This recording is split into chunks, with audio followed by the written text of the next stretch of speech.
Magandang araw, Kapitana. Oh, at ikaw naman, Lolong. Kailan ka babalik sa trabaho mo?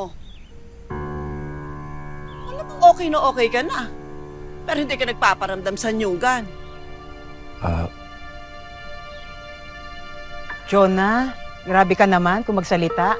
Intindihin mo naman si Lolong. Wala ka bang puso? Ma'am Jonah, pasensya na ho kayo ha. Hayaan nyo, babalik ko agad sa Nyugan pagka naayos ko na yung mga kailangang ayusin. Alam kong okay na si Elsie, ha? Huwag mo siyang gagawin dahilan sa akin. Pasensya na ho talaga kayo, Ma'am Jonah. O, eto. Konting tulong ko sa'yo para sa bayarin niyo sa ospital. Tanggapin mo. Maraming salamat to, Ma'am Jonah. Malaking tulong ho ito. Anong salamat? Aawasin ko yung sa sweldo mo. Salamat ka dyan. Ayan. Sino mag-aakala na kaya silang sabing matigas ang puso niyan? Kasi made of gold.